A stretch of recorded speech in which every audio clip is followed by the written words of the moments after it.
What's up, guys?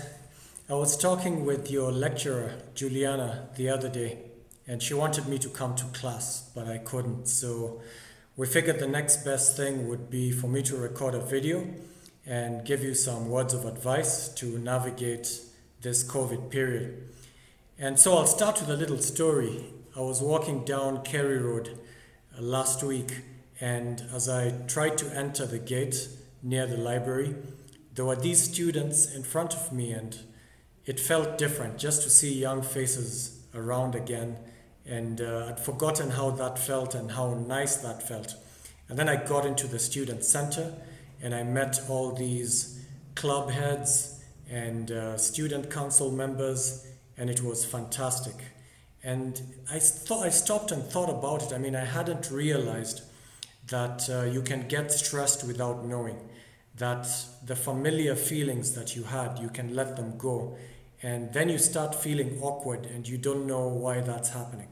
It reminded me of when I moved from Eastlands, which is where I grew up, and started living in Lavington. And after a few months, I started feeling a little off. I didn't know what it was. I hadn't visited the folks in a while, so I decided to go up to Eastlands to visit them. And the minute I stepped into Eastlands, started walking down the streets, seeing crowds of people moving past me, little kids shouting, running around, people on their doorsteps calling to each other, then I just felt relaxed. It's like there's something I was so used to that I'd lost, and it was weighing down on me, and I didn't even realize it until I was back in my element. Then I said, that's what I was missing, the company that I was so used to. And I bet for some of you, you're experiencing that because you've not been with your classmates in a long time, with your friends. It's not that you feel sick or anything, but you're not quite yourself. And it's good to recognize it, because this could be the beginning of stress. And you need to pinpoint it and say, I need to talk to my friends. I need to pick up that phone, call them. Even if I'm not going to meet them, let me call them. And maybe you can meet them. You can meet a friend or two, wear your masks, social distance, but just seeing a real human person from time to time could be that game changer. You just suddenly feel you're yourself again, and you feel yourself kind of decompressing. So all that tension that was in you goes away. So I thought I would start with that. Now, how has COVID affected you? In my case, at first I was actually quite excited about working from home. It's something I had advocated for a long time. I'm a paperless guy. I've been all digital for the past 7 years. And so I was thrilled that everyone would have to do what I used to ask them to do, and they thought I was crazy. So I was excited about that. I deliberately didn't come to campus for 3 months, even though I live a minute from campus.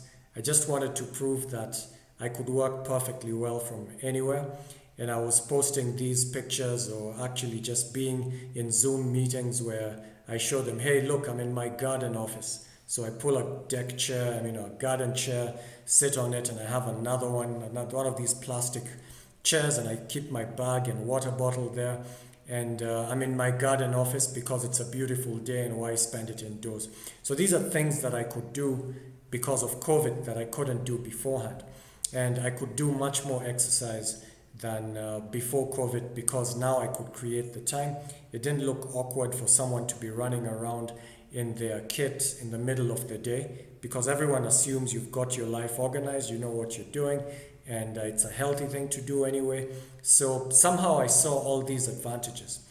But then after a while, it begins to wear thin. You start missing people again. You start missing, I remember the first meeting that we had. It was amazing just being with people again around a desk, instead of seeing these tiny pictures on the screen. And that's all that you're seeing, the faces on the screen. Now you're seeing real faces. So after a while, it wears thin, and you start wishing you could go back to face-to-face learning again. So what should we do? What do we do about all the distractions? We know what happens. You can always switch and watch a video here and there, check the news. Then there's the distractions that come at you, so you're not looking for them, they come at you. So your little brother or sister thinks this is the perfect moment to ask you to play with them or throw them up and down or fix something that's broken. Or your dad or mom decides this is the best time to send you to the shops to get something which is needed. And any other distractions that could crop up. There's so many things that try to derail us when we are trying to study. So what should we do about it?